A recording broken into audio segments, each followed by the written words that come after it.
The ultimate life form created by Professor Gerald. While on a mission from the federal government to rescue Rouge, he encounters a mysterious enemy, Mephiles. During the course of their battle, he is hurled into the future. Gun's newest recruit, Shadow the Hedgehog, is a force to be reckoned with. Though he shares many abilities with Sonic, his fighting-centric focus along with his superior air mobility makes him different enough to stand out from the blue blur. Shadow shares the same spin jump, Badnik bounce combo almost every other character has, as well as the jump dash and homing attack with Sonic. His jump dash has the same customizability as well, with the option to switch between the straight, curved, and legacy types from the extras menu. A slight difference is his chaos attack, performed after making contact with the homing attack on beefier foes. This is a 5-hit combo that beats down whatever Shadow is locked onto. As expected, Shadow has the Spindash as well, working the same way as Sonic's. Interestingly though, this is a new addition to his arsenal in PO6, since it was, for whatever reason, omitted from his move kit in the original game. Good thing this was the only time a core feature of Sonic games was removed for no reason, right?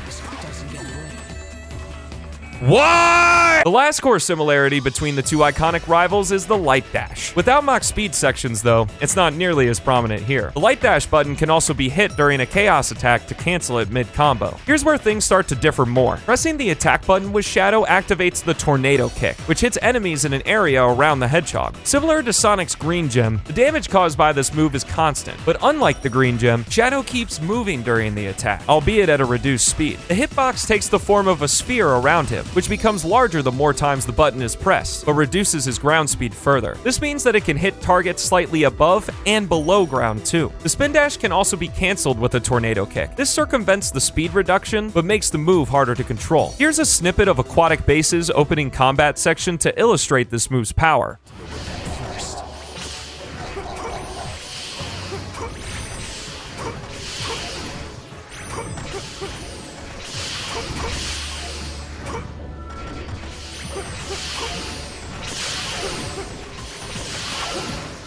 So those purple worms, they have the most health of any enemy in the game. Yeah, the kick is pretty good. Next up is the Chaos Spear, performed by pressing the spin dash button in the air. Just hitting the button causes Shadow to throw 1 to 5 spears out depending on the amount of targets, stunning them upon contact. Holding the button will suspend Shadow in place and charge a yellow variant, which does 1 point of damage and can destroy weaker objects like wooden boxes and searchlight bulbs. Shadow can throw up to 3 sets of spears before either having to land, connect a jump dash with an object, or homing attack an enemy. The spear has a small secondary effect too. After throwing one, Shadow will recover and gain a small amount of height. Not too terribly useful on its own, but this happens after each spear. This effectively becomes a double jump when all 3 are used in succession. That's not all either. Just like Sonic, using a Chaos Spear after a jump dash will grant Shadow an additional jump dash. Though, there is only a single extra charge before having to refresh the spear count, but it can be used after any amount of throws. A spear can even be used before the first jump dash for extra precision. Shadow also shares the same interaction as Sonic when pressing the jump and spin dash button at the same time in the air. This will use up an extra jump dash charge without using a spear. Incredibly useful for keeping the flow going since using a spear normally brings Shadow to a complete stop. Unlike Sonic though, the curved and legacy jump dash aren't forced downward with this mechanic, so don't worry about dashing into a pit. Moving on, the action gauge at the bottom right, which is essentially PO6's magic bar, doesn't regenerate naturally for Shadow. The only way to fill it up is by collecting the blue and yellow energy cores that drop from defeated enemies, or instantly with a gauge up capsule.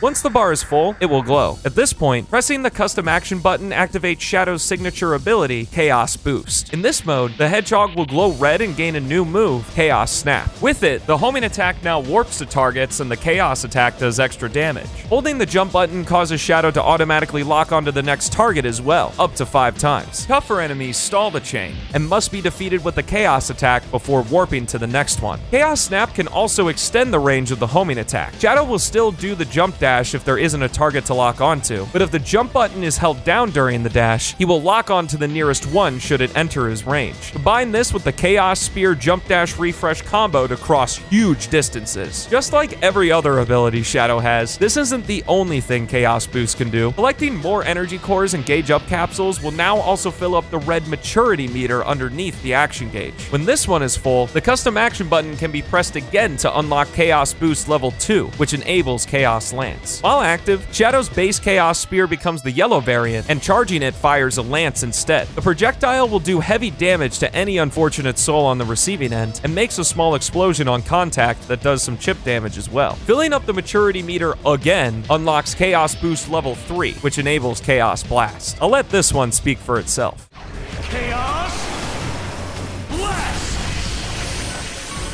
Not to make the state too overpowered, there is a limit to it. While Shadow is in Chaos Boost, the action gauge will slowly drain. When empty, he will return to his base form. Level 2 increases the drain further, and even more at level 3. Additionally, each charged lance and blast use a small amount of the action gauge on top of the drain, so it's important to know the exact right time to use Chaos Boost, or when to hold off on entering the next level. To combat this, the gauge can be extended by collecting more energy cores and capsules, which will happen naturally as the Hedgehog tears through enemies. That's not all Shadow has to his gameplay either, as there are vehicles he can pilot during certain sections. First off is the hang glider, which can be moved in any direction with the left stick. Holding the jump button will increase its speed, and double tapping it will initiate a short boost, which can be reactivated every 3 seconds. Next up is the hover car, which is used to cross water and quicksand. Holding the jump button will accelerate the vehicle, and the Spindash button will cause it to brake, or go in reverse if at a standstill. While in the air, holding the jump button causes the hover car to, well, hover, with its direction and speed influenced by the left stick. Double tapping the jump button while on a surface will cause the hover car to, well, jump. The bike has controls similar to the hover car, though double tapping the jump button will activate a boost like the hang glider. This boost has a 1-second cooldown.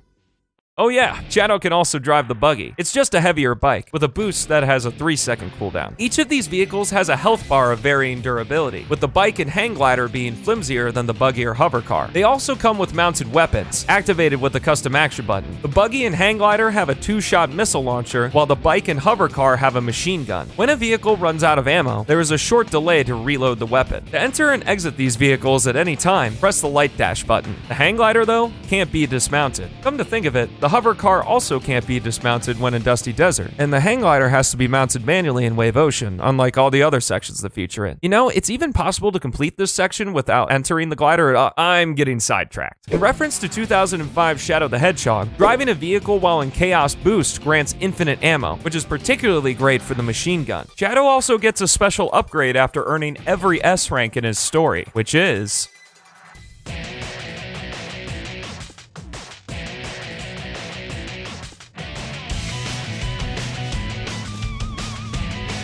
the Memory Shard Light. Pressing D-pad up and the custom action button with a full maturity meter at level 3 Chaos Boost releases Shadow's inhibitor rings, unleashing uninhibited mode. This one's cutscene only ability is now fully integrated into gameplay. Now Shadow has the almighty power of touch damage, instantly vaporizing any opposition. All of the Chaos Boost abilities become supercharged as well. Chaos Snap of course benefits from the one-hit kill aura. Chaos Lance now only throws the charged variant and can target up to 5 enemies at once. And now, Lance and Blast no longer use up the extra gauge when performing their respective techniques. This is no super form though. While in this state, Shadow's action gauge drains faster than ever before. When empty, the ultimate life form will have to recover for about 6 seconds, locking the controls whether on the ground or in the air. Thankfully, this drawback doesn't apply when in automation or when on rails, and the action gauge can be refilled with energy cores just like Chaos Boost. What a reward. And that's everything Shadow can do in the 1.4 version of the Silver Patch, and holy heck is it a lot. If this video sparked your interest in speedrunning Shadow's story, join the community Discord in the description to get started. There's tons of people, including myself, that are happy to help you out. Big thanks to the Chaos X-Man for fact-checking this video, and to all the members of the Stummo crew that support this content. If you'd like your name in the credits, access to videos early, and more, hit the join button down below the video. Thanks so much for watching, have a fantastic rest of your day, and I'll see you in the next one.